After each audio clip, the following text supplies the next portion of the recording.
Hey guys, welcome to a new class, a new week, a new piece of content. So today we're going to be doing a very cool project, and I've been really looking forward to this one because I haven't done one of this like fan arts in quite a while. I've been trying to do like a lot of original stuff and trying to teach the basics of 3D, but today I'm going to have a little bit of fun and we're going to be doing a fan art while we still learn about like the most important things when creating a character. So what am I talking about? Well, some of you guys know that one of the newest Marvel movies that's going to be coming out is called Thor: Love and Thunder, which is the fourth installment of the Thor series. I've been a huge fan of Thor for a while. I actually consider him to be my favorite superhero in all of its incarnations, like traditional Thor, old Thor right here, the mighty Thor, even the frog Thor. Like there's so many variations of Thor, and I've been a huge fan of him for quite a while now.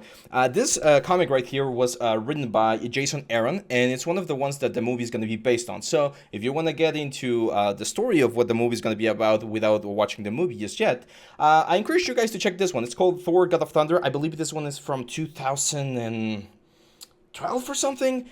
Just look him up. It's Jason Aaron, Thor: God of Thunder, and it's an amazing run. And in this run, we encounter this guy right here, whose name is Gorr, the God, the God Killer. I'm pretty sure that the movie is gonna be a little bit different. Like we might not see exactly the same version that we saw in the comics. That's usually what happens with cinema. But still, it's sorry. It's one of the like most amazing villains that I've ever read. I really like this character, and today we're gonna be doing a sculpting or a sculpture of his head, like a bust, like exploration. This is gonna allow me to teach you how to well look at concept art and try to get that into your 3D work. And we're gonna be taking a look at the basic form and constructions for the face. So if you guys are ready, let's jump into it, and we're gonna start with lesson number 1, which is gonna be the base mesh.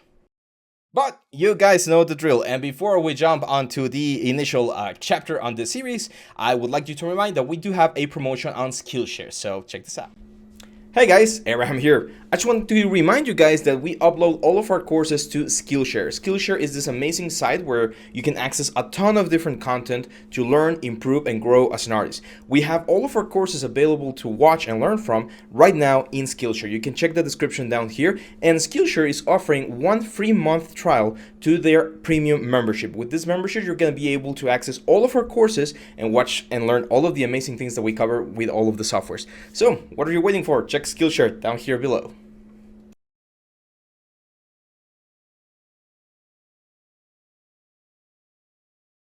Hey guys, welcome to the first part of this series. Today we're gonna start with the head base mesh of our character, which is a Gorr, the God, what was it? I always forget his subtitle, but I think it's the God Killer or the God something. Where is it? It says right here. The God Butcher. I always forget about that one. Gorr, the God Butcher. So as you can see, Gorr is an alien. I mean, he's an enemy on the face. It's very. I like to like compare it kind of like a chimp.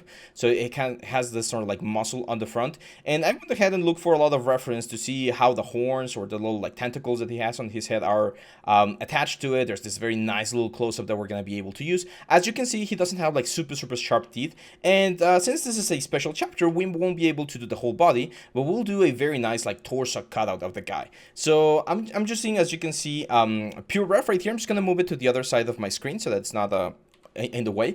And in here in Zbrush, we need to decide how we want to start. Usually whenever I'm doing something in a little bit more of a freestyle way, I like to do this Dynamesh 64, which gives me enough resolution to start like blocking out certain things without actually having to commit to a lot of geometry just yet.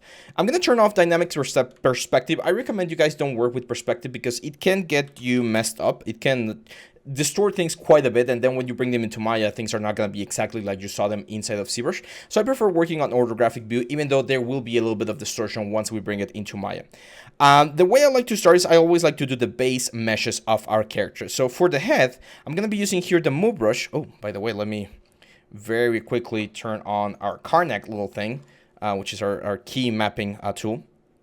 And I'm gonna using my move brush with a very big brush. Whenever you're working on the initial stages of a sculpture, you definitely want to be working with big brushes. And as you go closer and closer to the detail, you're gonna be using smaller and smaller brushes. So something like this should be just enough.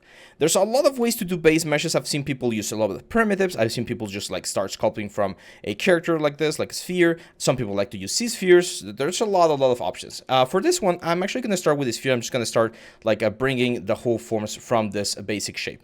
So I'm gonna go down here. I'm gonna mask out where I would expect the neck to be.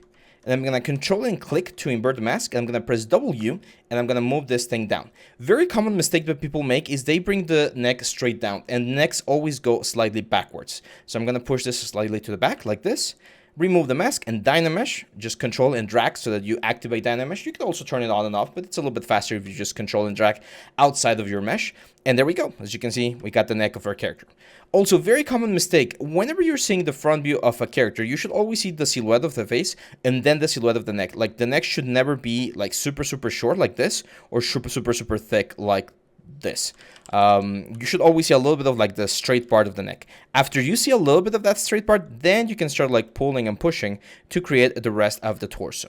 So as I mentioned, we're going to go for this sort of bust type of character. Another thing we can do is I'm going to say subtool, actually without subtool. I'm just going to say B, I, and I'm going to go for this IM and primitives. And I'm going to select like a sphere, and we're going to insert the sphere right there. That's a very quick and easy way to get a sphere into the world and use it to create the chest. So before we join this, I'm actually going to be using my move brush again to kind of give it like the sort of like shoulder and chest look that we need. Eventually we're going to be cutting and modifying some things, but I can just like create the basic shape. He's rather lean. I mean, he's really muscular, but he's rather lean. So I wouldn't expect to have like a super big mass on his torso. So probably something like this. Once we're happy with the base mesh, I'm just going to press Control, right-click, and Control and drag again to bring this into Dynamesh. Let's smooth a little bit of that out, and there we go. Now, one way to work, and a lot of people like to do it this way, is people just jump straight into the details. Since I want this to make a little bit more, you know, interactive and more like a class setup, my advice would be to start planning out or like measuring things out before we start like actually sculpting. So first of all, we know that the eyes are going to be roughly at the center of the face, like right about there. Let me really quickly go here into Photoshop. I'm actually going to have to close it because unfortunately Photoshop has this conflict with my tablet and Zbrush where you can't use them both at the same time. So that's going to be like the cut there on the face. Another cut right here in the middle. Why do we need this cut in the middle? Because I know that the ears, and he does have ears, I think. In some photos he has some ears. Yeah, like on this photo right here, you can see he has this like some weird ears. But then on other ones, like this one, they're not really visible. So I'm actually not completely sure if he's supposed to have ears or not. It seems like he does. So yeah, that's going to be it. So we're definitely going to have the little ears over here. There we go. So that's going to be like roughly where the ears are going to be. I know that the eyes are going to be roughly about here. So I'm going to start carving in. This is kind of like doing an écorché thing where we start like building the skull first, and then we're going to build everything else. I'm going to add a little bit of volume here, which is the zygomatic arc, which is like the cheekbone, which is going to be like roughly about there. He doesn't have a nose. He's kind of like Voldemort, where yes, there's a little bit of volume here, but there's no nose. And then the whole mouth is kind of like pushing forward. So I'm just going to add like the rough volume right now, which is going to be like that. Now, talking about like landmarks, you probably saw the free chapter that we gave for the 3D printing course, and we need to like place where our clavicles are going to be. So this is where the sternum would be, and then clavicles go all the way up here. And clavicles are important because they're going to allow us to match and find where some of the main muscles of the neck go. For instance, there's a muscle here that goes from behind the ears all the way to the clavicles.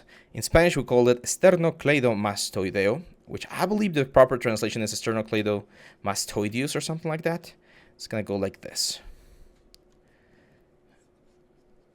There we go. Now, we are not doing the mouth just yet. He does have like a big mouth, so he's going to be like something like this. Looks a little bit funny. Just going to do like a very basic, like broad stroke there. I feel like his face is looking a little bit too round right now, so I'm going to use, again, my move brush to kind of like make his head a little bit longer. Bring this up, and definitely bring the chin forward. A very common mistake that people make is that they keep the chin like really far back, and I don't want to do that, so I'm gonna keep it roughly about there. Now on the middle section here of the face, I'm gonna start carving in a little bit because we need to separate the jawline from the neck itself.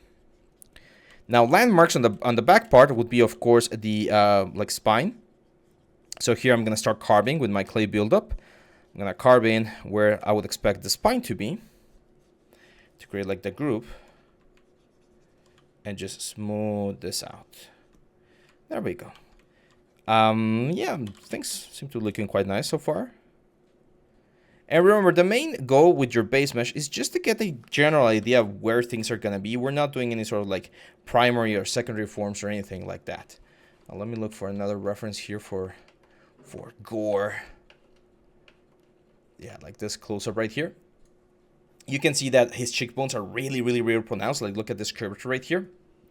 So what I can do is, again, with my move brush, BMV is the shortcut to the move brush.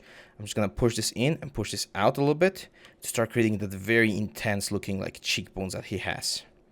Like really create that silhouette.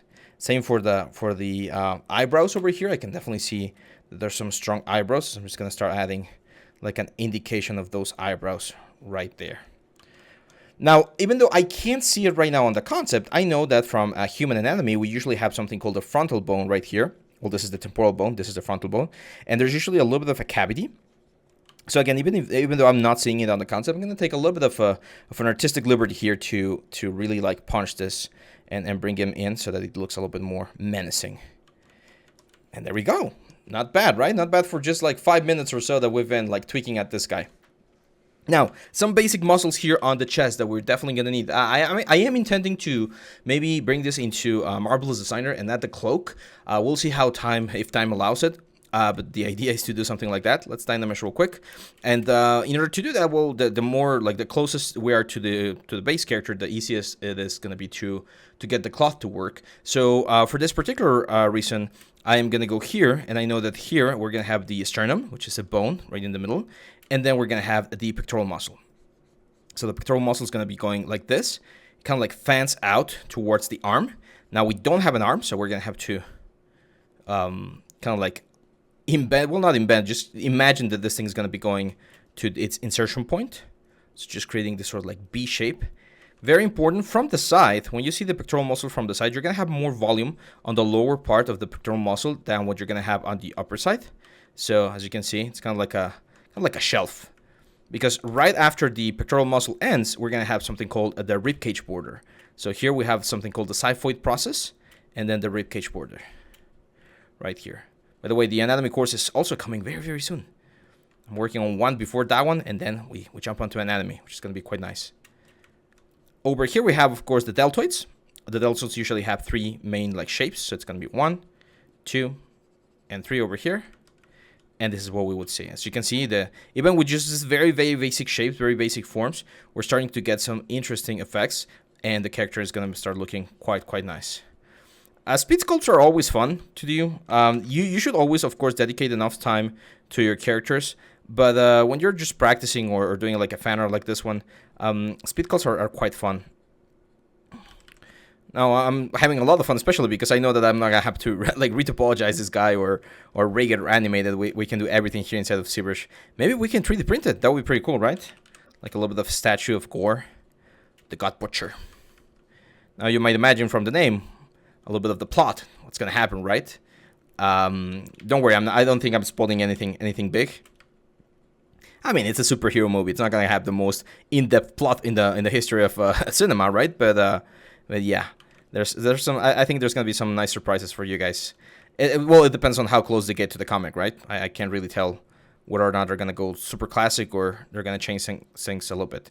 So right now, as you can see, I'm adding a little bit of volume here on the deltoids. No, sorry, not the deltoids. The trapezius muscle, this one right here, which is just giving me a nice effect. Now here, this is one of the very common mistakes that people make. They will combine the neck and the line of the trapezius, and it creates like a really weird looking character. So what you need to do is you always need to give the neck a little bit of a chance to be straight, and then you're gonna have that nice curvature of the trapezius muscles. So try not to like combine them too soon.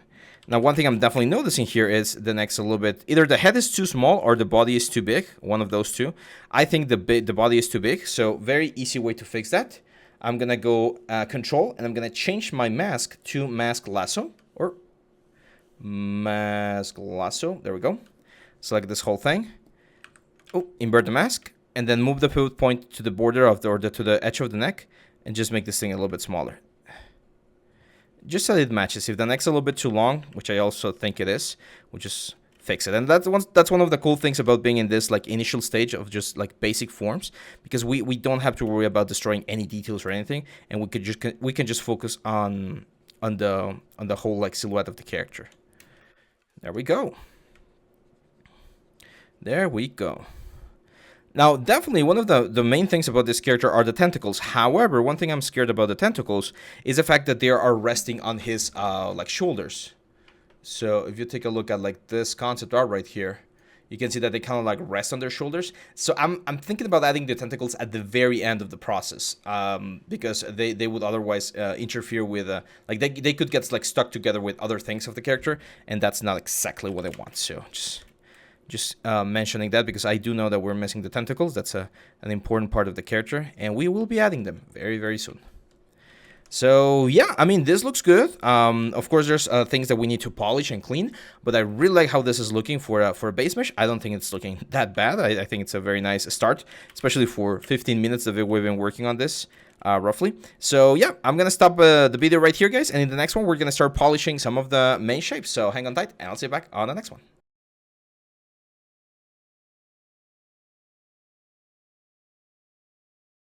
Very well, so let's continue now with the chest secondary forms, and we're going to start polishing some of the things that we have here. Now, that does mean that we can actually increase the resolution of subdivision, so let's go to something like 128 and just Dynamesh. Now, the things that we want to definitely like polish are some of the insertion points of the muscles and stuff, and probably the best thing you can do is just look for some like chest muscles. Chest muscle reference.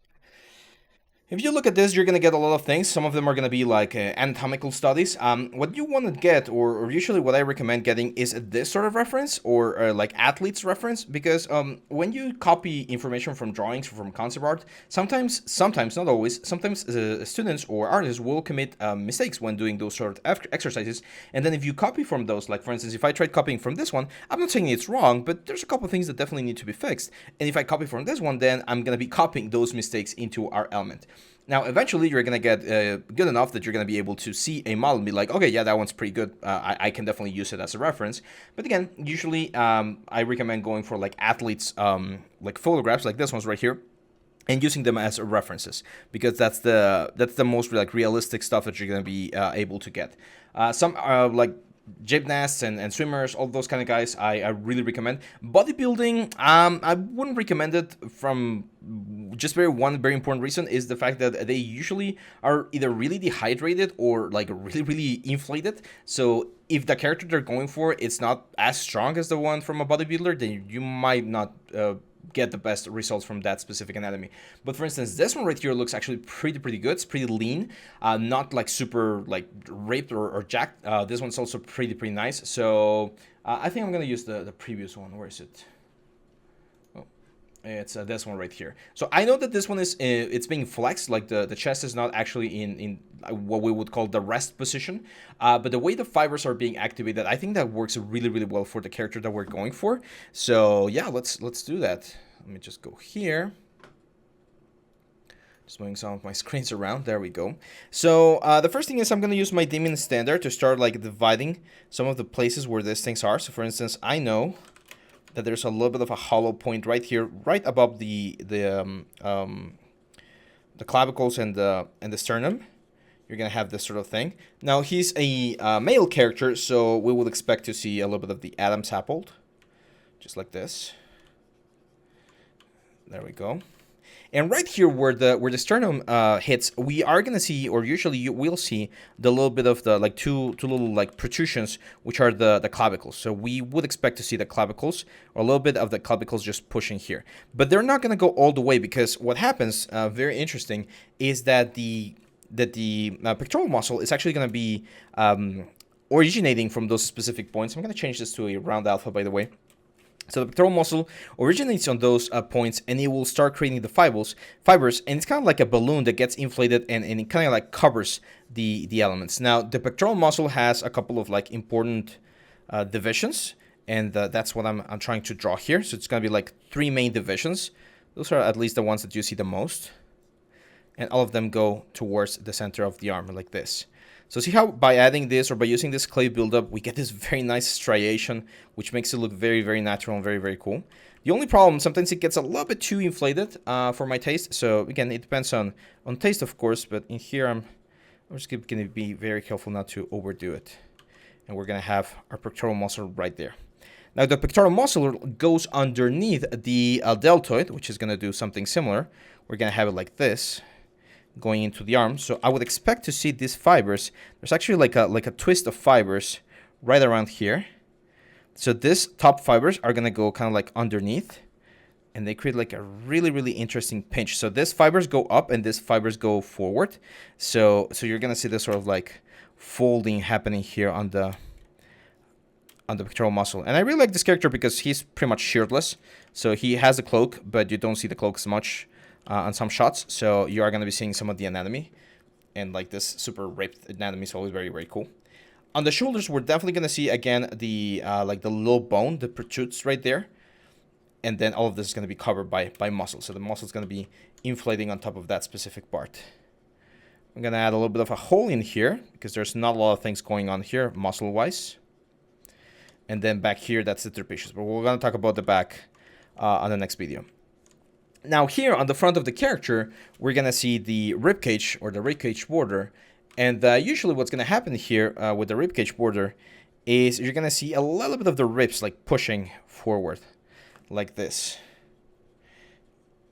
There's a couple of muscles here, very, very important, like the obliques and the transverse muscles. And of course, one of the most famous muscles, which are the abdominal muscles. So we're going to start seeing the first abdominal muscle right here. And then the second one's going to be over here. Now, we're eventually going to cut this character in sort of like this like a sharp bust. But it's cool to have some of that stuff over there. The xiphoid process, that can vary. Some characters have the xiphoid process like pushing forward. Others have it push it backwards. This one, I think I want to push it like a little bit backwards. So I'm actually going to be adding a little bit of Damien Standard here to create a nice transition there on the ribcage. Just add more, you know, visual interest over there. Now, a very important muscle that we're missing is called the Latissimus Dorsi, and that's actually a muscle that comes from the back and goes towards the arm. But what happens is, when you see him from the front, we see the mass of the muscle right around here. So it's one of the muscles that's gonna give us the silhouette of the character, and it really brings the chest like forward like this. Now, of course, the arm would be coming out from this. Right now, it might look a little bit weird because we're missing the arms. But remember, we're going to be cutting this guy. So I usually like to work like this first. And then once we cut it, we're going to decide how much or how little mass we add to the different muscles. Now, this Latissimus Dorsi muscle is actually a very, very big muscle on the back. So we're going to be adding a lot of volume here on the back of the character, like this. And I think I'm going to push this guy just a little bit back. I think it was going a little bit too forward. Proportion-wise, I think we're good. I think that it's a little bit too big, just a tad bit. So I'm just going to use my move brush and just increase the size of the chest a little bit more. Just pushing it a little bit to make sure it's a little bit more in line with what I'm imagining. A little bit more trapezius right there. Again, keeping the neck straight for a little while and then moving the trapezius muscle. That's going to give us a nice effect. I think that's, like right now, what I have right here, it's a little bit too much. So that means that either my head is way, way too high or my trapezius muscle is way too high, which is probably the second one. I'm going to use Thermodynamic here to kind of like flatten out some of the details here. Very important, the jaw and the neck, there's a little bit of like a skin and muscles that go here. I believe the name of that muscle is the Platysma. Let me just double check for you guys. So if we look for Platysma, yes, this is like the big muscle that we have here under our jaw. It's a very thin muscle, so it's not like you can like exercise it and create like a like a bulge over there, but it's the one that's gonna like combine everything. So here I'm just like pushing some of these things forward so that the distance that we have from the jaw to the neck is not as big. Just like this. And look at that. He's looking pretty jacked. Now, if you want the muscles to be a little bit flatter, you can use, of course, again, trim dynamic to really like push this back and create this sort of effect. One thing that I love doing with these characters. Oh yeah, there's another another couple of muscles that are really important over here. You should call the Serratus. It's kind of like little fingers. You usually see 3 of them. So I'm gonna add them like this. And they come from beneath the Latissimus Dorsi. So we can use that like little Latissimus Dorsi to recreate it to kind of like layer this guys on top. That looks good. And then this guys will become or will kind of like interweave with the obliques of the chest, and the abdomen. So these guys are gonna be going like that. Now, this is the point where I'm kind of like tempted to continue doing the anatomy all the way down, but since I know that we're going to be cutting this character, it might be a better idea to just like cut it already. So I'm going to say Control-Shift, and we're going to go into our knife tool, knife curve right here, and I'm just going to cut it right here at the shoulder length, like this. And then on the side view, we're going to cut it right beneath the pectoral muscles, like this. Maybe a little bit lower. Oh. I'm not so sure about cutting the... yeah, we do need to cut it like right about there, because otherwise we're gonna have to do a little bit more work on the abdomen. And then here, probably like about there. There we go. Now with my move brush, again, I'm just gonna work a little bit on the silhouette, because usually the back right here, the upper back, it's gonna be like a little bit round, and then that roundness goes into the arc of the character. We can push this one right here. We can again use train dynamic, and even if the cut's not perfect just yet, we'll can like cut it later. But it's just like the general like view that we want. I think I definitely want to increase this one a little bit more on the side. He's looking a little bit too thin on the side part of things. So just keep on pushing here.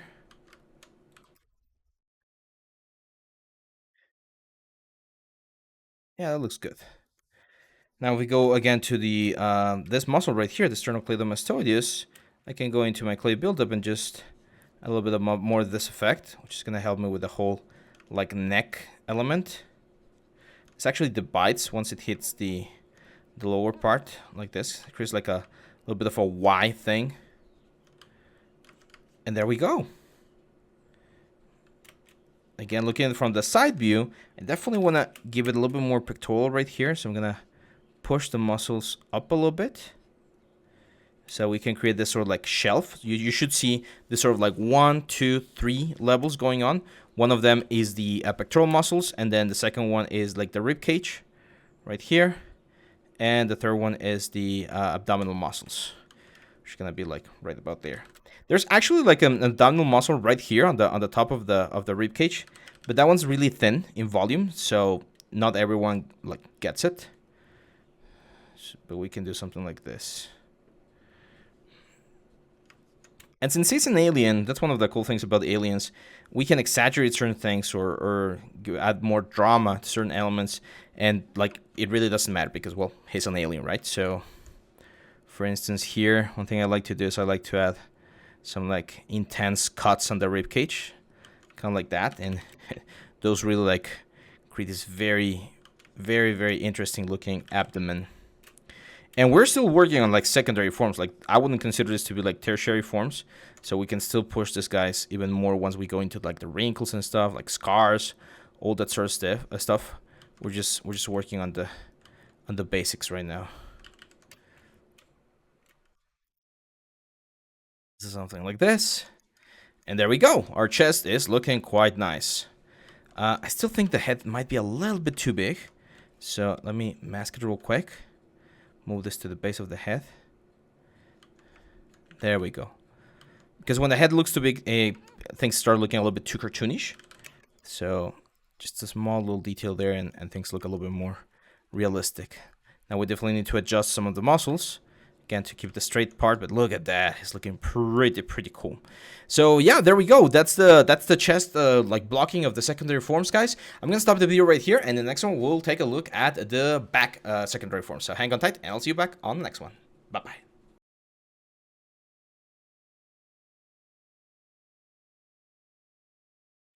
Very well, guys, let's continue now with the back secondary forms. And yeah, I mean, our torso is looking very nice. Let's go to the back. The back is always like one of those tricky areas. People don't study it as much because, well, we don't see it as much, to be honest. You usually have like a cloak or something, but let's just add a little bit of details here. So the trapezius muscle is going to go down towards the sides of the character and then back in like this. That's why it's called the trapezius, because it looks like this sort of like rhomboid shape. So as you can see, I'm just kind of like sketching where I would expect the fibers to be and creating this very nice effect. Usually here on the top part, we have a little bit of an indentation for one of like the most important vertebrae, which are the cervical vertebrae. Those are the ones that you never want to get damaged, because that's when you get like a paraplegic, I believe it's called. Now here we have a bone called the scapula, and that bone has a lot of insertions, but there's two main muscles that we want to have. One of them is the infraspinatus, which is a muscle that goes beneath the spine of that specific scapula. And then we have something called the teres major and the teres minor, which are going to be like right about there. Both of them are going to be like kind of like tucked into the main muscle here, which is the Latissimus Dorsi. We've talked about this one before. And that one's going to be the one that gives us the most mass down here. It's going to go in this sort of like triangular shape towards the back of the character. Kind of like this. And then, of course, we're going to have all of the muscles here. There's way more muscles on the back. Actually, the back's one of the most complex things that we have in the human body.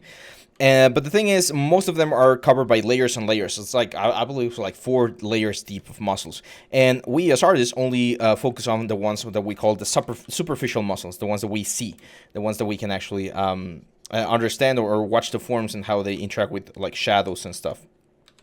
I'm definitely going to give him a little bit of a bigger head. He seems to have a little bit of a bigger head. And of course, another one of the muscles that we're going to see up here, it's a little bit of the deltoid, which is going to go towards the arm, which we already cut it out. But yeah, that's pretty much it. On the front view, this trapezius muscle is going to be going forward, and it's going to insert itself on a little bit of the scapula, or the clavicle, sorry, right here. And this is where we're going to see like a hollow part of the character. It always depends on how hydrated your character is, the type of body he has, whether if it's very lean or very heavy, but that's usually how you want to do it. For superheroes, superhero characters usually exaggerate things quite a bit, so that's why we see all of the fibers, kind of like if they were always at the gym training, right? So I'm going to use my Damien standard here to just touch up some areas. We're not going to see a lot of like a detail back here, to be honest, but I do want to be a little bit more aggressive on the muscles like back here. Now, one important thing on the neck, you definitely wanna see where the neck like finishes and where the skull starts.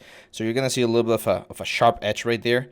That one's important. A lot of people forget about that one as well, and they just like combine everything into like a soft transition. And usually there's like it's more like a shelf, like what we're seeing right here. And yeah, I mean I think that's pretty much it. Sometimes what you can do, some people add a little bit of like the bumpiness of the vertebrae right there. That kind of like detail looks quite nice. And we can do a little bit of that as well.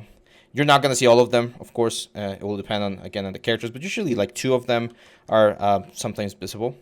The skull also has like a little bit of a push right there. I believe this is going to be like covered, or mostly covered by the tentacles. So yeah.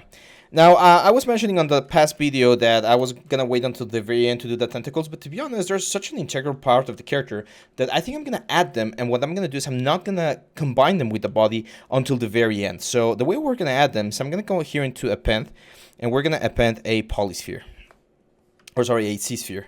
And right here on the C-sphere, I am just going to press X to go into symmetry mode, and I'm going to create 2 elements right here. Press W, let's turn on transparency. Let's go Q. W to place that right there, and then a Q to draw. And if we take a look at the concept art, especially this one that I found, they're originating from like the back part of the character, and then they either flow to the front or to the back. His seem to be flowing to the front.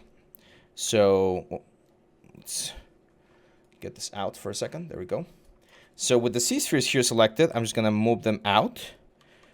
Scale them up a little bit, probably like that. And then here's a quite quick little trip. I'm going to draw one C-sphere, which is going to be the tip of the element. And bring that thing where I want it to stop. Which from what I can tell is roughly at the chest level. So right about there. And then with Q again, I'm going to draw a couple of extra spheres here.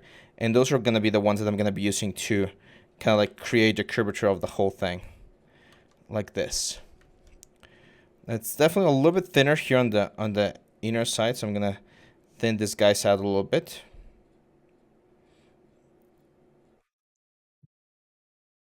And since we want to create an interesting silhouette, I'm going to make them go out and then in and then kind of like out again.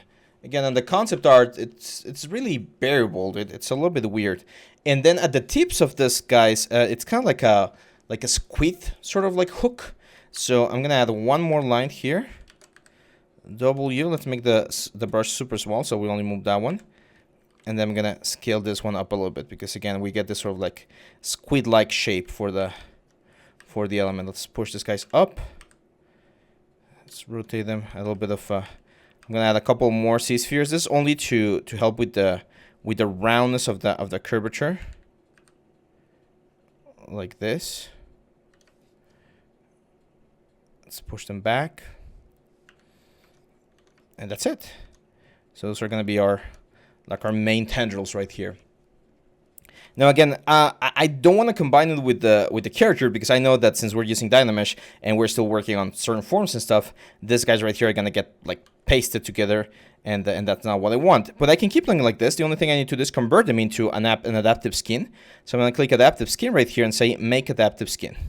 Now up here we're gonna have a new skin. I'm just gonna say append, and we're gonna append that specific skin. Let's go to that one. Let's turn off the C-spheres, and there we go. We, of course, Dynamesh that thing.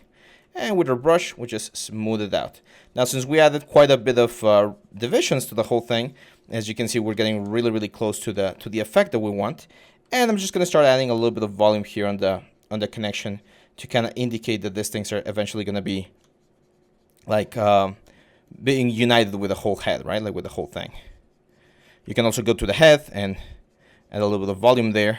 It's gonna hide the fact that they're separate pieces, but since we're adding this sort of like folds everywhere, that's also gonna make it look quite nice. Let's go back here, just smooth this out, and just keep pushing here, and that's it. If you see some sharp edges every now and then, just turn dynamic to kind of like polish them out. Like that little corner right there looks a little bit sharp. Again, just smooth out. And not bad, right? Not freaking bad. I definitely think I went a little bit overboard here on the front with the body. So I'm gonna very softly go over with my clay buildup to kind of fill the gaps in all of the crevices of the body. It's gonna make him look a little bit more natural. So not too overdone. It's kind of like adding a little bit of a skin layer or something. And there we go. That looks pretty cool. So yeah. Now, since we're already adding some details, and I want to kind of keep everything working at the same level of detail, it might be a good idea to add the eyes. So I'm going to say append, eyes. And now that we have the eyes, I'm going to make this really, really small. Push them forward. Make them smaller. And bring them to where they're supposed to be. When you have small eyes, like really small eyes, like this, it makes for a very creepy character. Let's go to the side. Let's give him some really deep eyes. I'm going to go C plugin, Subtle Master, and a mirror. Hit OK. And there we go. So as you can see, those eyes are floating there. Again, taking a look at the concept real quick, I can see that he definitely has deep eyes, but maybe not as deep as I'm having them right now. So there's two things that we can do here. I think I'm going to go to the head itself, and I'm just going to push the back of the eyes just a little bit forward, or in this case, we can just start adding with clay buildup. We can start adding some volume here. We're gonna talk about the secondary forms of the eyes shortly, but we definitely want to bring them out. Might need to adjust this a little bit so the eyes are in the center of that like hole, and there we go. So here's where we're gonna have the depth of the eyes. We definitely want to exaggerate things, and I am really thinking about like 3D printing this guy. So one of the things that we mentioned in the 3D printing course, which is available right now, is the fact that we can that we need to exaggerate things a little bit because you lose a little bit of detail on the 3D printing process.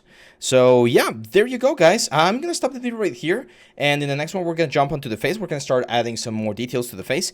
So yeah, hang on tight, and I'll see you back on the next one. Bye bye.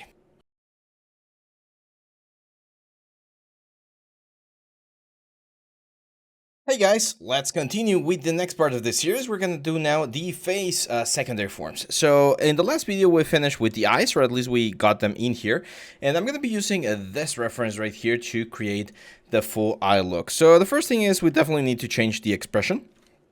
I'm gonna use my move brush here, BMV. It's a shortcut, and we're gonna push this down a little bit to make him really angry. He's supposed to be like the big bad guy of that series, of the upcoming movie. So yeah, now I'm gonna go into clay buildup, and we're gonna start building the forms. Now we definitely need a little bit more resolution, so let's increase the Dynamesh resolution real quick. Let's turn this on. There we go. And he has some really deep, like forehead muscles right here. And then the nose is really curious because it's not like Voldemort that has no nose. But it's also not like a traditional nose. So I'm going to start carving in here a little bit of the volumes, a little bit of the details. And that's where the holes are going to be. Let's go really deep in there because I would expect him to be able to kind of like breathe.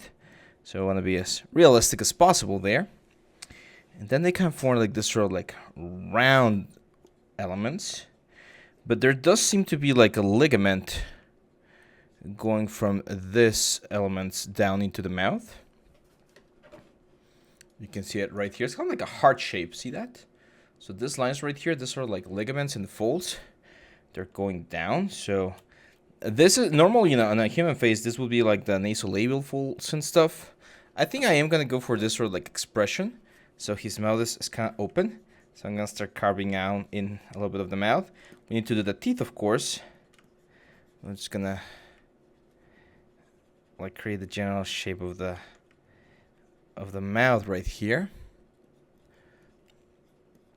He has a nice interesting fold in this area, and at this point it's all about like following the reference and trying to get this thing to look as close as possible. The holes seem to be a little bit closer, a little bit higher, and again there's some really interesting folds coming from up here and going into the mouth. So this first one creates a sort of like heart shape, and then the second one, this one, goes a little bit more like a straight fold, and then there's like a third one as well. Shape wise, it's really like accelerated, I would say, meaning that it doesn't like bulged out a lot. It kind of like flows in this sort of like sharp way, kind of like a U, if you wish. And now on the eyes, right now I'm just gonna add like a couple of eyelids. So the top eyelid right there, and the bottom one. We'll have one video where we sculpt the eyes a little bit better, but right now I'm just gonna kind of like close them. I don't see like a tear duct, but I would expect some sort of like folding there. There we go. And then there's another like interesting fold in this section going to the side. Trying to find another photo to see the bottom part of the mouth. So the bottom lip is quite thick, and he has this very common like orbicular oris muscles that we get underneath the mouth. So I'm gonna add this effect right here. That's a muscle that gets pushed up due to the chin, and that muscle creates this very nice folds. This one's that we're seeing right here, and there's usually like a pit down here. I'm gonna use my trim dynamic to push this one a little bit closer to to the character, which tells me that yes, we can add that like interesting fold, but instead of adding the volume, we're actually going to be carving out the volume. So it looks nicer. And then he has some interesting lines here on the chin as well. I'll expect this to be like, again, kind of like folds of skin going down.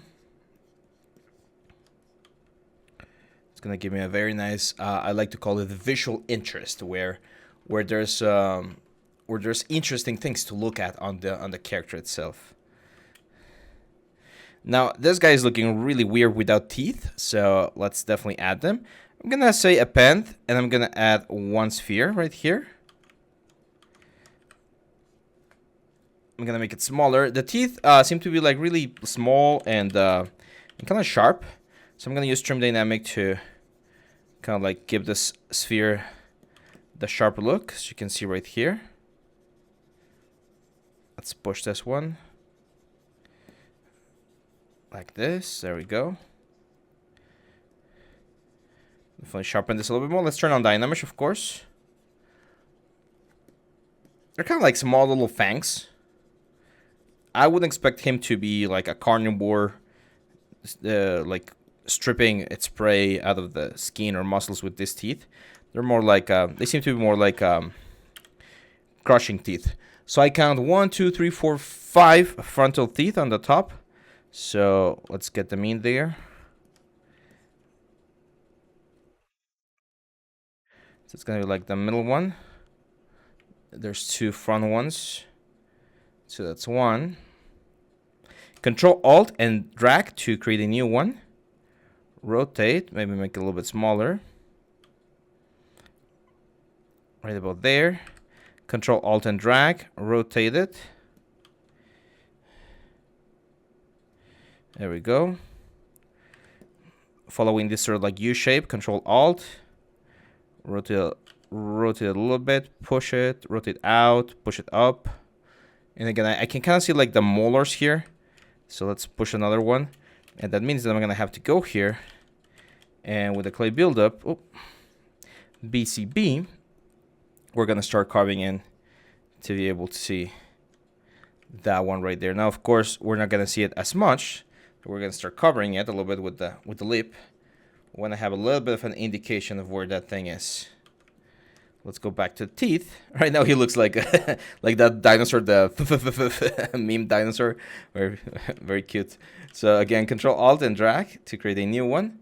And this is going to be the ones on the front. So let's rotate them around, rotate them like this.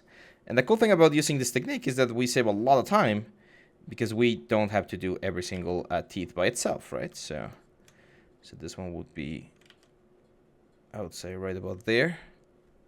It's a little bit weird because it seems like he has one teeth right at the center of both teeth. And that, of course, is not something that we would see on the real world. But let's add that one. We're going to have to add that one at the very end. So there we go. Control Alt. Control Alt. Filling in the gaps. Just rotate them. Control Alt. Push this in. Rotate a little bit. Control Alt. And there we go. So we go back to this one. We can start carving a little bit of this area so we can see the teeth as well, the gums and all that stuff that we still need to add. Now, of course, I'm going to go to this, guys. First, I'm going to say deformation. Sorry, polygroups. We're going to go into polygroups. We need to give each one of these teeth a polygroup.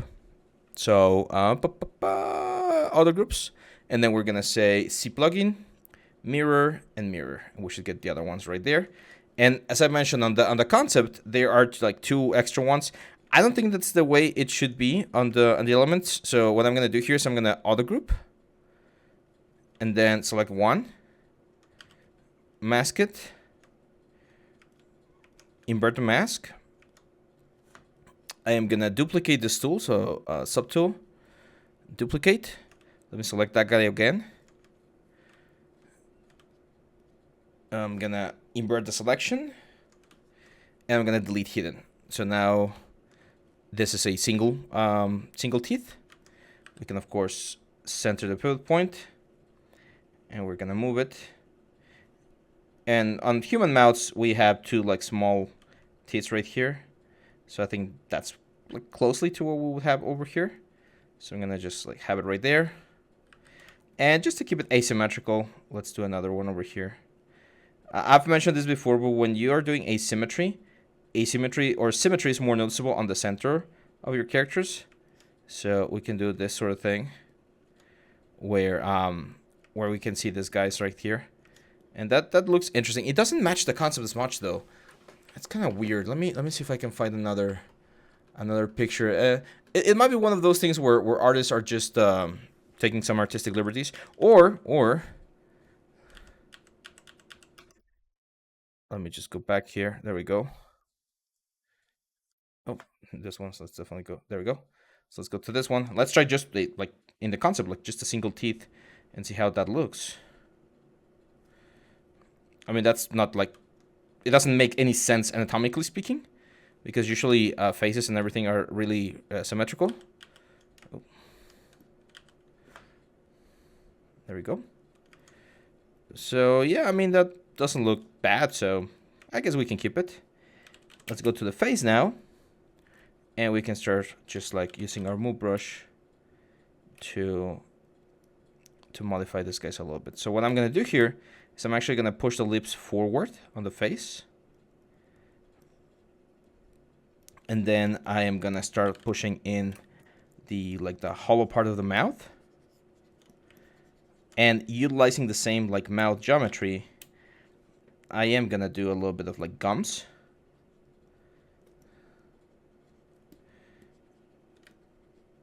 So something like this. Same on the top area. His mouth is very round though, so after we add the gums, I might be tempted to just like smooth things out.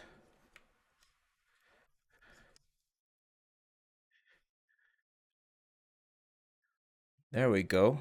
Now I think my face looks a little bit too square, and if we compare it to the original concept, his mouth is a little bit higher. So that means that we definitely need to modify a lot of things, like a lot of subtools together. And this is something that I recommend. I recommend using Transpose Master to do so, because otherwise it's going to be a little bit tricky. So what I'm going to do is I'm going to say C plugin, Transpose Master, and we're going to T-Pose Mesh. It's going to create a new subtool where everything is combined. And then here, I can, of course, turn on my symmetry and just push everything up. He has like a really big chin, so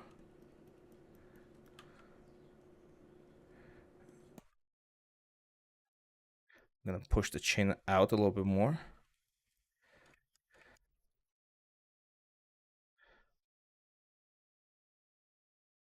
One of the problems with art, it sometimes changes a little bit between artists. So I think the same artist drew Gorr throughout the series, but it's a little bit difficult to pinpoint. Wait, the mouth was definitely lower, so something like this. There we go. So I think that's a little bit closer. So I'm gonna go see plugin, T-Pose Mesh, or T-Pose to subtool. There you go. That looks a lot better. And now, of course, we need to start fixing certain things. So for instance, this upper lip would go on top of the lower lip. So I would expect to see some like bulging of the lower lips over here. And as I mentioned, these are like that little orbicularis oris muscle that gets pushed out. And we can strengthen the chin a little bit more to really create this sort of effect.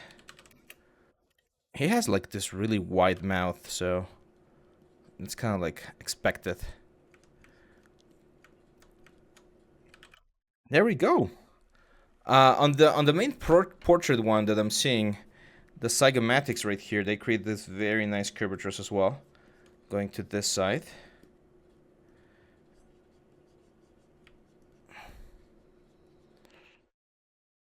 So we'll expect to see some like shapes and forms going this way.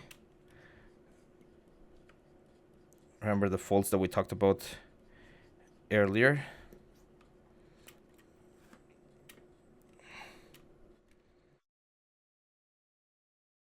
I'm using both positive and negative carving here to create all of this like sort of effects. That's adding texture to the character, of course. And yeah, I mean it's looking quite evil, I think, quite nice. A little bit of train dynamic just to soften some of those folds. Damien is standard. I actually want to carve this folds a little bit more here on the nose, especially on this area. You would expect like a little bit of a bulging, right? Like this sort of stuff where when you are angry, you get this folds on top of the nose. So kind of like that.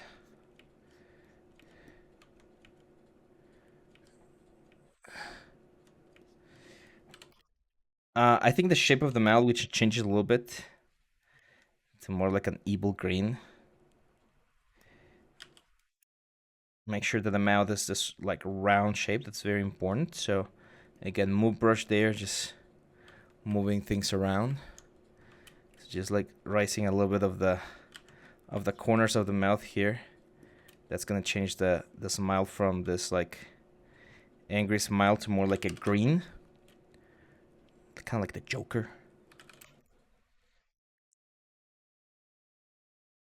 And there we go. Gorr is looking quite nice. So yeah, I'm gonna stop the video right here, guys. In the next one, we're gonna take a look at the eyes. So hang on tight, and I'll see you back on the next video.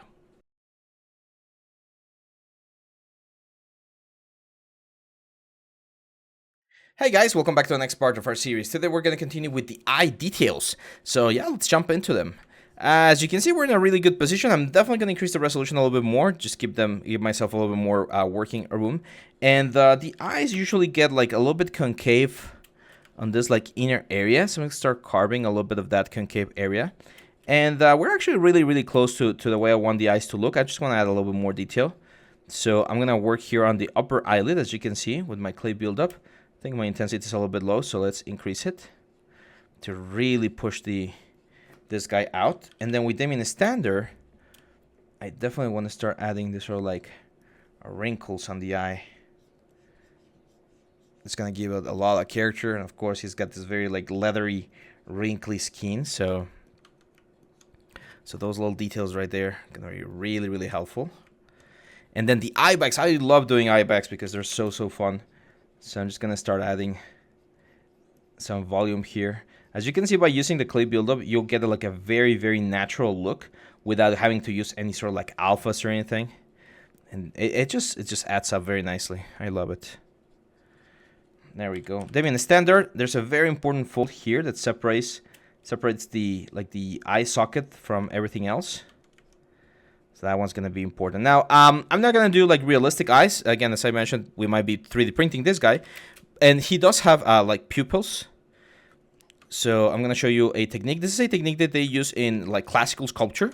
So if you think about like the David from Michelangelo and stuff like that, they didn't have like glass, or I mean they had glass, but they wouldn't use glass and marble at the same time. They would carve the eyes. So I'm going to go to the eyes. I'm going to give them a couple subdivision levels.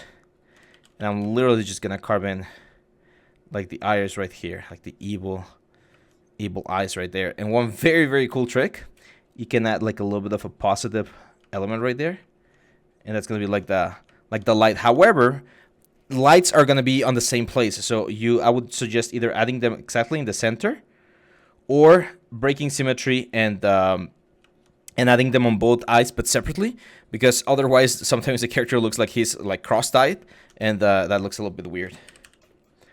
So here I would expect to see like very common sort of like chicken foot. Hope that they call it the same in other parts of the world. Here in Mexico, that's how we call it, the chicken foot, which is the unions of wrinkles that we get here on the upper side of the eye.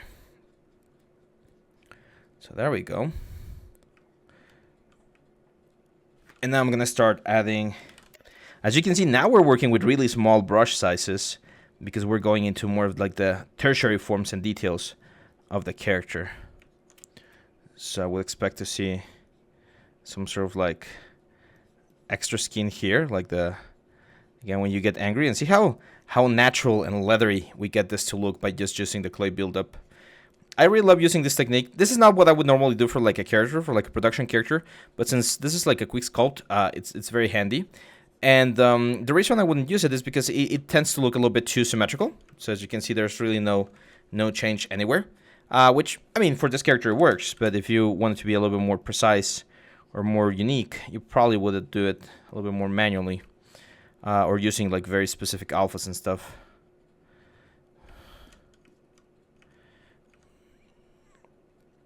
I'm gonna add a little bit more volume here. And subtracting. Wrinkles are all about adding and subtracting volume because skin will fold on top of each other or on top of each like fold. So it's not like just adding like or like carving in and out. Like you need to, sometimes a skin will fold and you'll create this like a valleys, and sometimes it will fold and you create like peaks, right? Like mountains. So it will all depend on the character. Now the ears are something that I have not touched. People always like it's not like they ignore the ears, but they kind of like, I don't know, ears are weird. Are one of those areas that are not very like super fun to model, or at least I don't like enjoy that too much.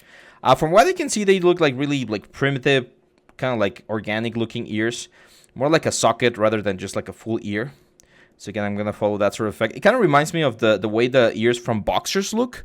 If you guys have seen boxers, they get like this very, I think they call them cauliflower ears because they're like super tiny and super damaged because they get a lot of punches, of course.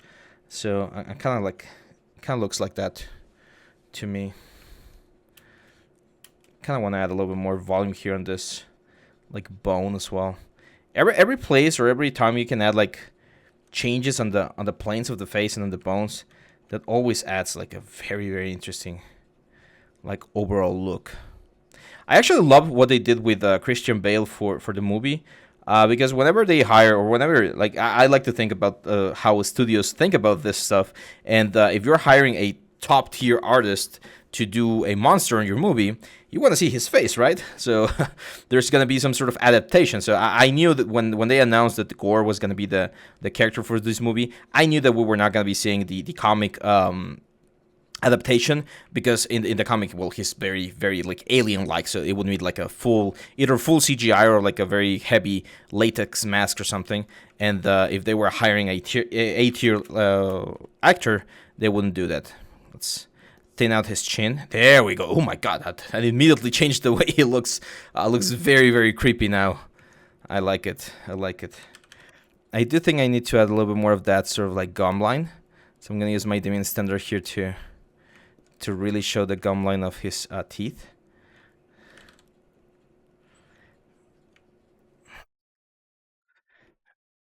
I'm still not sold on that like middle teeth right there, but you know.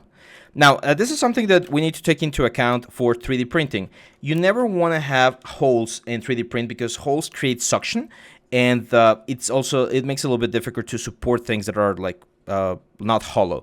So as you can see here, I'm adding volume until the back side of the mouth is touching the teeth on the front. That way, when we 3D print, all of this is going to be a solid piece, and we're not going to have to worry about having like holes in the inside that are going to be difficult to get to. So that will be that's one of the advices I would give. There we go.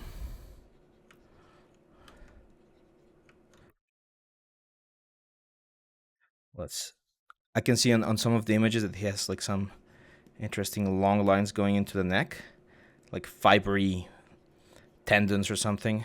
You might not find this on humans, but on like on aliens and stuff, it can add up and create some very interesting effects.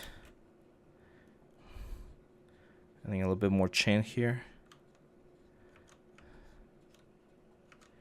Not bad for what, like an hour? A little bit over an hour, right?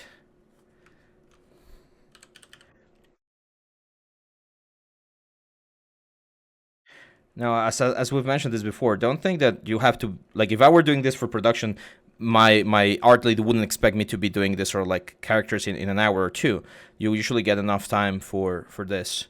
Oh, by the way, or actually, I'm going to mention this later on, but last year, some of you guys might remember that I was working on a secret project. Well, that secret project is done.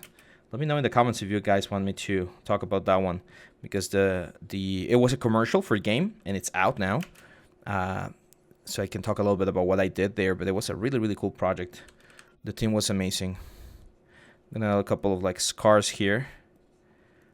Again, more lines to push this sort of like interesting silhouette. He actually has this sort of like holes on the skin and on several parts of his body. We definitely need to do that. Now, as you can see, we've been working a lot on the face, and we've actually kind of like forgotten about the body. It really doesn't matter that much, because for the body we can just like quickly smooth all of the like little squares that we have, and then later on when we add the alphas, we can just like play around with the alphas. But one thing that you could do, for instance, is if we go here to the chest, we can add just like some small fibers here and there. You know, this sort of like the skin crossing on top or over the chest and into the rib cage. Same for like some elements over here. Again, they mean stand there and just play around with some of the markings in this sort of like, I like to call this just organic nonsense. It's just organic nonsense that you add to break up the silhouette of the character. It's kind of like if the skin was pulling and pushing on top of all of the muscles, and you get this like fibers going here. You can definitely break symmetry and just like make them cross a little bit. Again, like kind of like the skin was stretching over the elements. Just smooth them out, and that's gonna create some really, really interesting shapes that you might want. I'm gonna, with my Damien standard here again, just add a little bit of this like marks. Make sure we divide the torso from everything else. Same for like there we go. Now, we mentioned this a lot in the 3D printing course, but if you're thinking about using this for like 3D printing, having like really high contrasty areas where there's like a lot of crevices and details and stuff, that's really, really useful, because there's a technique in the 3D painting or the miniature painting world called washes, where you grab a very diluted paint and get it into the model that you're painting or working on, and then when that model dries, all of the pigment is left only on the crevices of the object. But you can only do that if there are crevices on the object. If it's a very like flat and soft surface, then it doesn't work as much. So that's why I'm being really like a little bit heavy here on some of the like the lines of the element, because I know that if I paint this guy and I add this sort of like interesting effect, we're gonna be able to fill them in using the wash technique, and we'll get a very, very nice result. So again, here just filling up a little bit of all of that like interesting effects. Like all of this area, like why not just start adding some interesting lines and cuts there to like separate the muscles and separate the clavicles. Like all of this thing you can do, you're free to do it, and it's gonna make your character look really, really cool. There's usually like a skin and veins on the side of the neck as well. I'm not seeing as many right now, but what we can do here to add some interest is we can just add some like leathery effect here. Again, see how we're kind of like making it look like the skin is going on top of this object or in this muscle. And when we smooth, that looks a lot more interesting than just like a flat surface. Same thing over here. We can again use them in a standard to add some cuts on the back and create a very, very nice effect.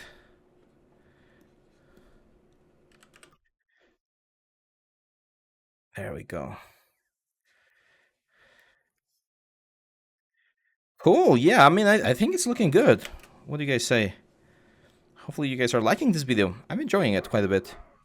Haven't done this kind of stuff in a while, so always happy to be able to do characters. It's one of the things that I like the most about the 3D world. And this one doesn't look half bad, so I'm really, really happy with how this guy's turning out. Now, an important thing, he does not have nipples. There's no nipples on this character. That's a very common thing with aliens. Technically, if it's a mammal or has some sort of like mammal-esque development, then you would expect to have nipples. In this case, I don't think he needs them. One thing he does have, though, is this sort of like weird black marks on his body. Let me show you here. And I'm not. I don't want to. I showed earlier a picture of a key moment of the comic. I don't want to spoil a lot of stuff, but I can definitely see this. Like you can see this sort of like pattern right here. That's the kind of stuff that you would normally do in textures. However, since we are not going to be texturing this guy, we need to find a way to solve it on the what's the word, on the model itself. So this is a great job for our Damien standard. But I'm going to stop the video right now, and we're going to be doing those details in the next one. So hang on tight, and I'll see you back on the next video.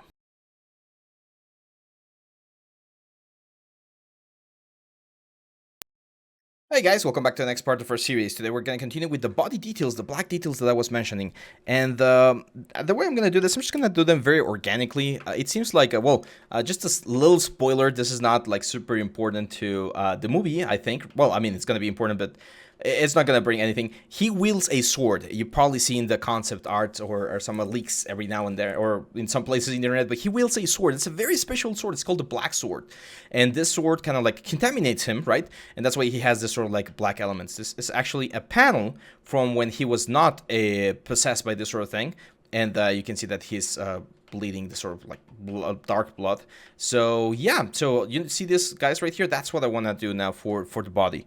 Now how are we going to do that? Well, with the same technique that I just mentioned, we are going to be using, or we're going to be carving in the sort of like shape that he has. So this will allow anyone that's painting this guy to like see that all of these areas that I'm carving quite heavily are going to be like a division of materials.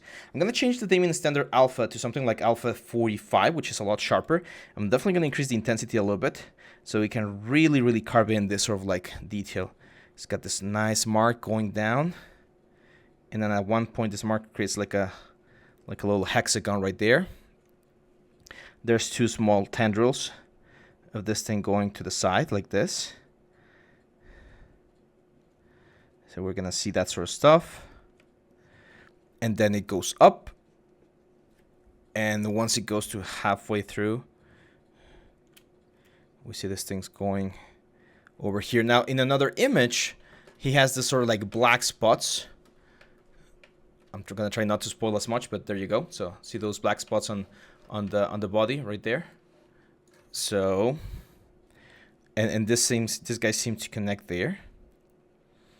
I'm gonna bring this up. Oh, okay, I could put thin. Like this. So thin.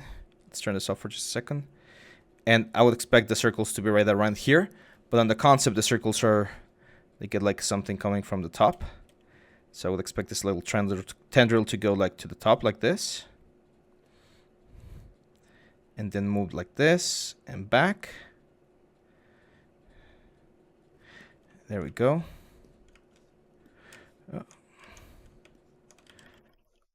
And then it will be, I'm going to carve in the shape of the circle right here. I'm going to use my Damien standard to really sharpen that shape right there.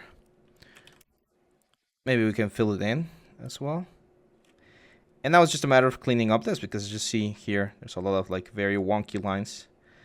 Because I do want this to feel like some sort of like infection, right? Like going through him. So we can just feel some of the borders of this thing.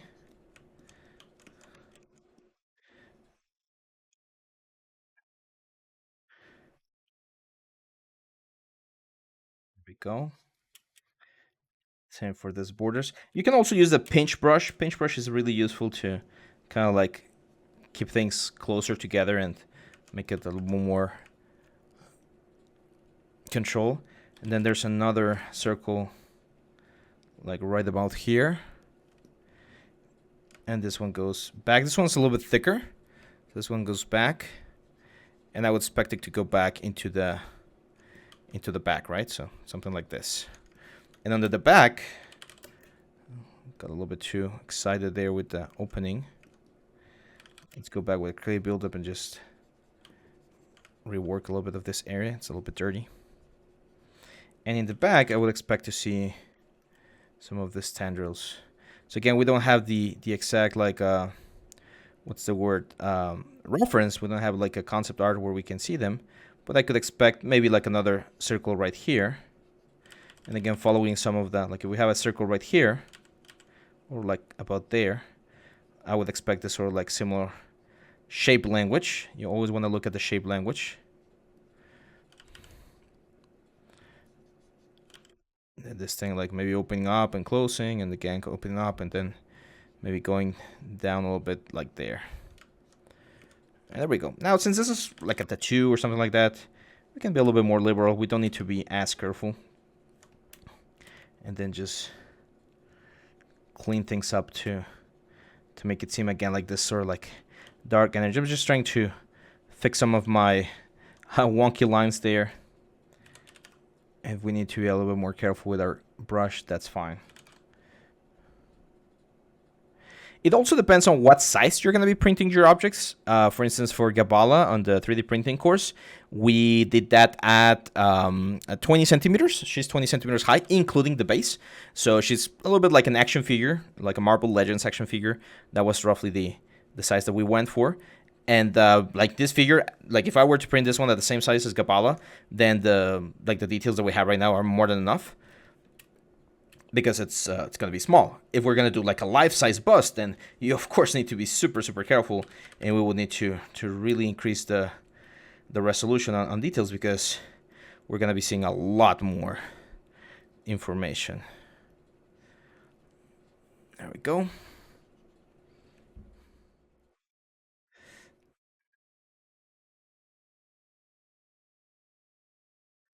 There you go.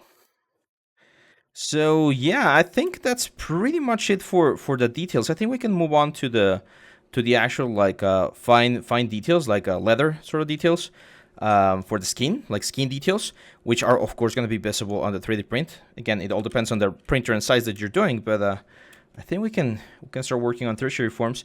And if my calculation is right, we should still have some time to go into Marvelous Designer and do a little bit of cloth. We could of course do the cloth here with the dynamics options, but to be honest, Marvelous is a little bit better. And we also have a Marvelous course, by the way, if you guys want to check it out. There we go. There we go. Yeah, I like it. I might just give it a quick softening on the traces of the like dark energy, because it looks a little bit too sketchy. That looks a lot better. Same deal here, just kind of like blend it together, more like scarring if you wish. It looks nice. This looks a little bit, see that, like that circle looks a little bit too like computer made, not as organic. So I'm gonna just like clean it up a little bit.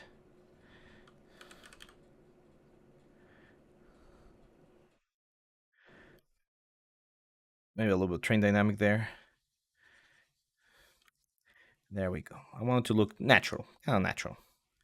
Cool. So yeah, let's go for the details. Details are always, I like to call them like the decorations of a cake, like the frosting.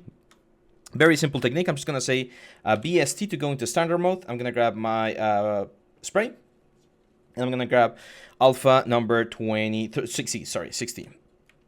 And what's gonna happen if I change it to C sub, as you can see, we're gonna get this sort of effect. We definitely need, or we could benefit from a little bit more geometry. So I'm gonna control D. I'm gonna get rid of Dynamesh now. And now, as you can see, our elements is a lot better. Definitely lower the intensity, make the brush a little bit bigger. And just very softly add this sort of very nice looking leathery effect. Is this gonna be visible on the 3D print? I'm not sure. Again, it depends on the size that we're gonna be 3D printing. If you want, we can of course make this guys a lot like thicker or sharper on the effects. But as you can see, most of the primary like wrinkles that we added before when we were sculpting, those are the ones that we still notice. So that's why I always tell you guys the what's the word? This sort of like finishing touches, those are only going to be useful for the final part of the whole thing. You don't need to do this for the, or actually you need to be very careful about your primary, secondary, and tertiary forms, because this is just like a little layer that goes on top of it. So if your bottom layers are not looking as good as they should, then it doesn't really matter how much alphas and details you put onto them. You're not gonna save them. You know what I mean? So the secret is having a good foundation on your sculpture, so that when you add this sort of details, everything just like pops up really, really nicely. Now, as you can see, I'm not changing the size of my brush. I'm keeping it quite consistent, so that all of the all of the scars and stuff are sharing the same sort of like effect. And we get this very nice leathery skin. Now I'm gonna go with my dimming standard, and of course I'm gonna go to some of this like elements and add some stronger lines. For instance, here on the eyes, we can really add these like big wrinkles, because you will never find an alpha that's gonna do all of the work for you. So it's important that we understand how to do it as well. That last one I didn't like as much.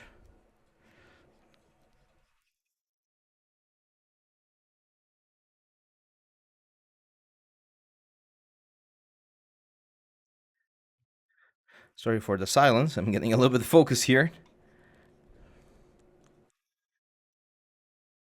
There we go.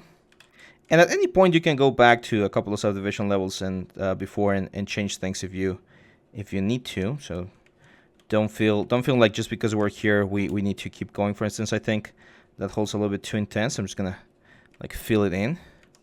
And now, for instance, I can break symmetry and I can say, hey, you know what? Like that one right there, I do want to add like wrinkles, but they're gonna be asymmetrical. Asymmetrical wrinkles. Smooth them out a little bit there. There we go. Now, I don't remember him having like a specific scar in the comics. Maybe one in the mouth, like here. So,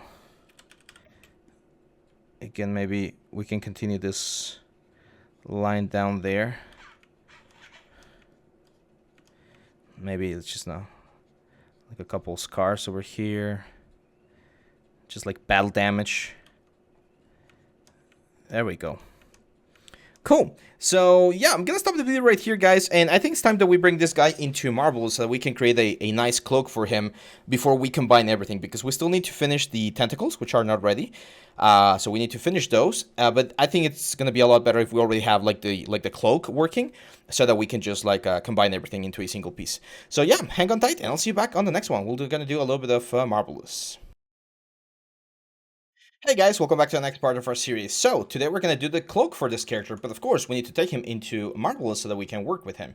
So the first thing that you were going to notice is that we actually don't need to take everything, we just need the base body because that's the main mass that we're going to be using. But of course we don't want to take 9.7 million points because that's going to be impossible to work with. So I'm going to clone this guy right here to have another copy over here. I actually haven't saved, which is amazing because, well, not amazing, it's horrible, don't do this. But I just forgot to save. I'm going to save on the desktop real quick. Let's call him Gorr. I was using autosave, don't worry, or a quick save, but it's very important to have a backup just in case.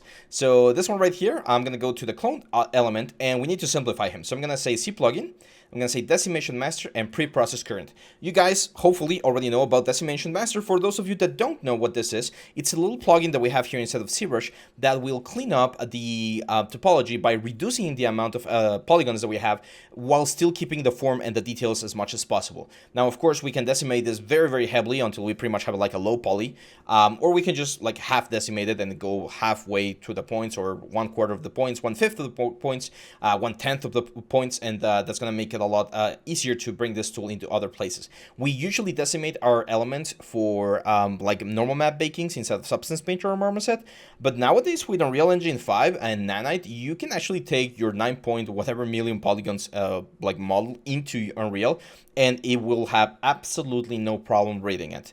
Of course, that's not something that everyone's doing just yet, but it's going to be the future. So eventually, people are going to need to be really, really like masters at sculpting things at really high details, because you're going to be able to import whatever you want into Unreal, and it's going to work just fine. So let's just wait for the decimation process to finish. It will depend on your system. Don't be impatient. Make sure you wait. If Zbrush hangs, just open the task manager and make sure that the numbers in the Zbrush process are moving. That will tell you that it's not completely lost. It's still working. It's very, very memory heavy. Even for my computer right now, I have a 32 gigabytes of RAM, a really strong processor, and it's still taking quite a bit. And not only because I have a lot of like Google Chrome tabs open, and of course I'm recording this, so There's a lot of stress on my system right now, but it's relatively fast. It's been like, what, like 2 minutes or so? Once you get to this point, write in file to this. That means that you're almost done. It will save a little file right there. 1 minute 43 seconds. That's perfect. C plugin. And what I'm going to do is I'm going to decimate this quite heavily. I actually don't need all of the detail inside of marbles. We just need the base object, right? So I'm going to hit number 1. Or 1% decimation. I'm just going to say decimate current. And as you can see, we're at 97,000 and we still hold much of the detail. This is quite nice. So I'm going to export this. And again, just to be a little bit fast this time around, I'm going to export this to my desktop. I'm going to call this Gorr decimated. Now the only problem, and I'm a little bit concerned about what's going to happen right now, the only problem before we jump into Marvelous Designer is that the scale of the object might not match the scale inside of Marvelous Designer, and that's something that I definitely want to fix. So let me log in real quick. I'm going to skip the upgrade for now. I actually haven't opened Marvelous Designer in a couple of weeks.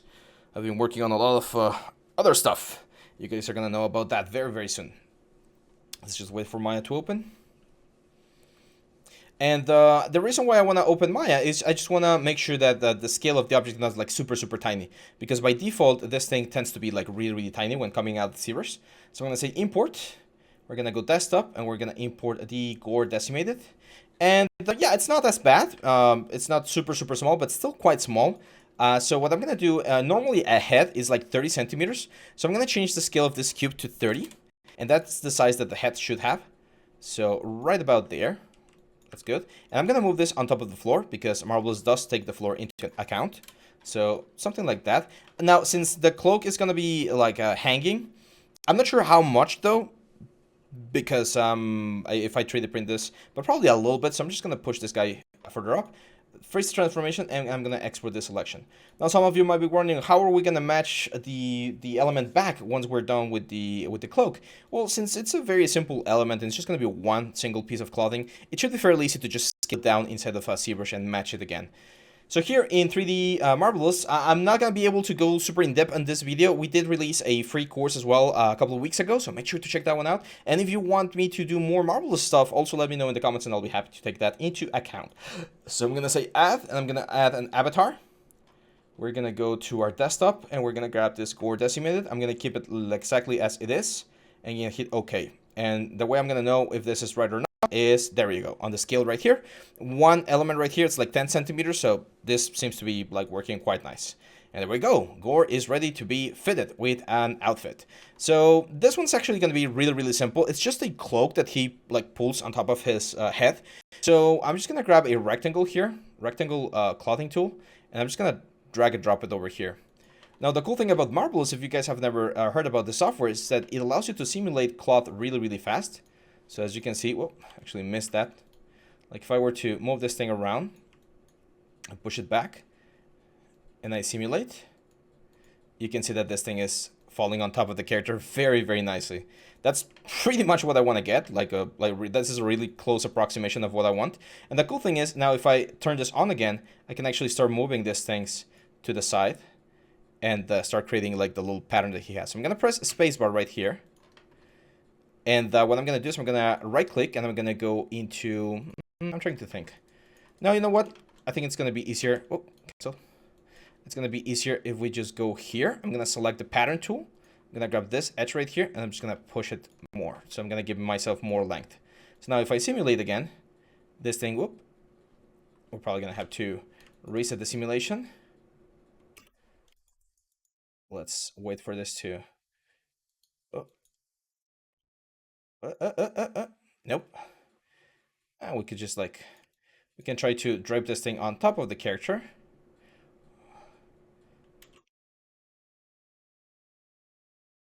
Let's try and drape it, or we can just press this button right here, which is gonna reset the position of these elements. I'm probably gonna make this thing a little bit wider as well, so that it covers his face a little bit better. And now it's just a matter of, again, rotating this thing, placing it on top of his head, and simulating. And there we go. It looks kind of like a Sith Lord, right, from Star Wars. Now that Marvel and Star Wars are in the same house, we might get a crossover at one point. There we go. So what I need to do is I literally just need to drape him, And once I'm happy like this, I'm just gonna press spacebar to stop the simulation. So I mean, that looks pretty good, and I like how most of this looks. But now I would like to bring this other drape to the other side. So because again, I'm thinking about the 3D print, so I can't just have this thing. That looks a lot better. But now this looks a little bit too like not so comfortable. There we go. So I really like the way this is draping on this side, like this drape right here. But I don't like this drape. What can I do? I can go into this option right here, which is called the select mesh. And I can paint all of this mesh right here. Like all of this folds, which are the ones that I like, right? Oh, lost the selection there. And I can right click and say freeze. Now what's going to happen is if I go back to simulation, those parts are not going to move. They're frozen, right? So I can go to my little, I can simulate, go to my little select move tool, and I can move this thing around, like the other side of the cloak. So maybe I want to drape this part of the cloak on this other side. We can use this to kind of like cover the arms, right? Like the fact that arms are missing. So let's push this like this. I kind of like this. I think this looks nice. And now let's push this thing back a little bit.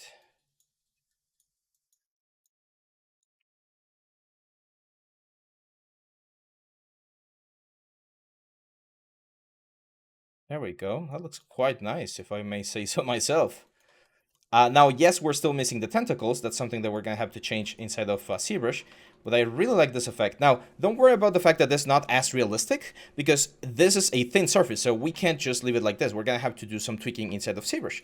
But now the only thing I need to do is I need to select the mesh, like this one right here, and say File, Export. We're going to export OBJ is fine.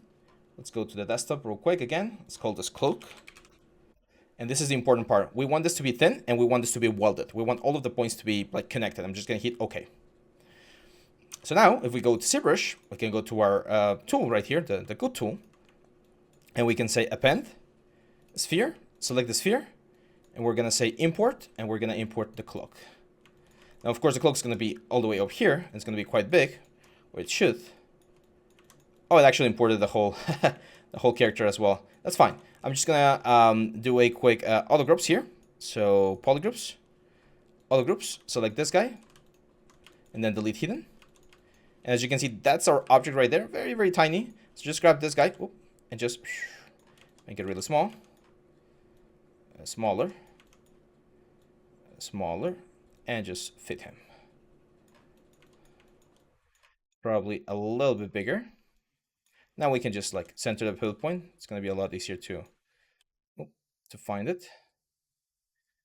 There we go. That's pretty much the size of the character, or the size of the cloak. Now the only problem with this cloak is the fact that it's all triangulated, and it looks really bad, right? Like it looks really like faceted. So there's a couple of things we're going to do. First of all, I'm going to go into geometry, Z-remesher, and we're going to Z-remesh this cloak. So now we're going to keep most of the folds, as you can see, but now we have clean topology, or as clean as we can get. And we're going to go into dynamic subdivision. I'm going to turn it on, which is going to soften the cloak. And we can actually add thickness to this, because eventually when we 3D print, we can't 3D print thin stuff. So we're going to have to give this thickness. So something like this is going to work fine. And that's one of the issues about clothing in the what's the word? In the sculptures. Clothing can't be thin. So we need to add this sort of like thickness, and it's going to look a little bit bulged. But that's fine. I mean, it's what we have to do. So something like that. I'm just going to hit apply. So now all of the geometry is real geometry.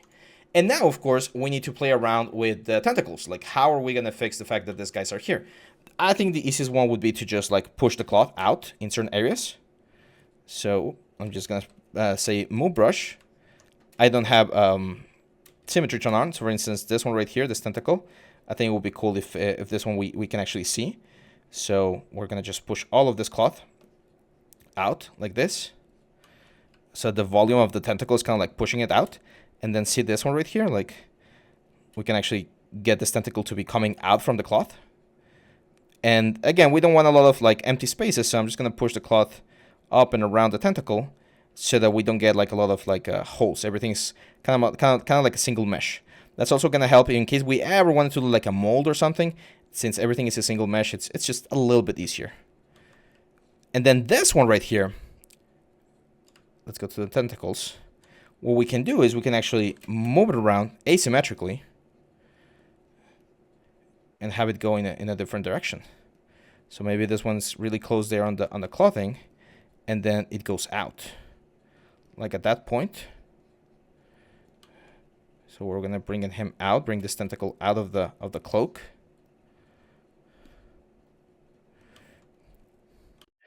In one of the concepts, one of the tentacles is actually going like up, which we can do, but right now I think I want to keep it like this. It definitely lost a little bit of volume. So with my clay buildup, I'm going to be very careful in adding it back. Make sure we're not, make sure we're not like breaking any of the back parts of the element. I kind of like this sort of like very organic looking. Like I don't want this to be like super perfect. I kind of like this sort of effect.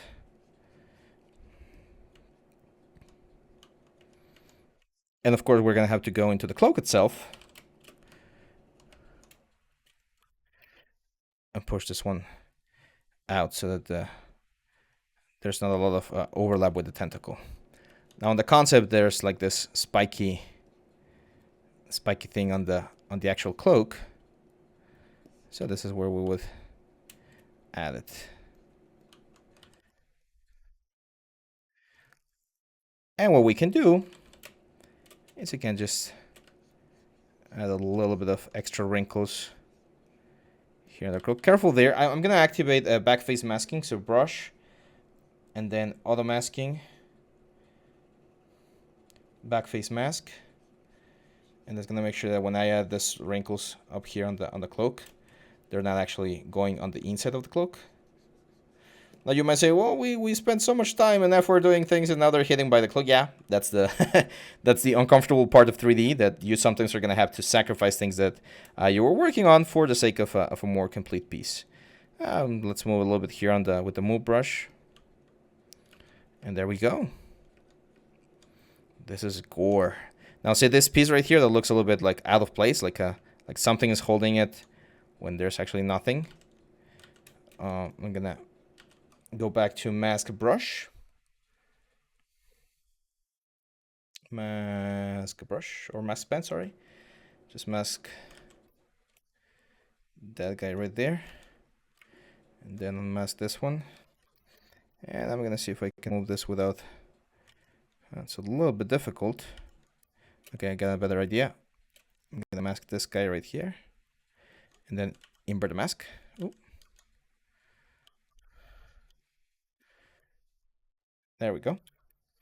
And that's just a matter of, again, creating a little bit of an overlap there so that kind of makes sense that this thing is like holding or something. Smooth this out. Even inflate. We can inflate this a little bit. Because it's a small detail that it's not going to be noticed. Now this guy's right here, like this is what I've been mentioning about the 3D stuff. You kind of want to avoid that. Like you don't want to have a lot of like floating empty space on your character. It makes it really difficult to paint later on. So I'm just gonna paste it right there. To clean this up a little bit. Oh, you know what's happening? I have Photoshop open. My bad. I hate this. Hopefully they fix this. I'm not sure what's happening. It's the Huion tablet. I have my Huion canvas, and for some reason when Huion and the Zbrush are open at the same time, Zbrush doesn't recognize things the way it should. There we go. Now, usually cloaks do have a little bit of texture, and I do think we could get this one out in the 3D print. So to do that, I'm not sure if I have a brush for that, but we can just like use again our standard brush, and it's just noise. We just pretty much want noise. It's not leather that we want. We of course need a little bit more geometry. Yeah, I mean this could work. What do you guys think? I mean, it doesn't look bad. It'd be like a leather cloak. And again, all of those little like wrinkles and stuff, those will be visible on the 3D print. So you can add them.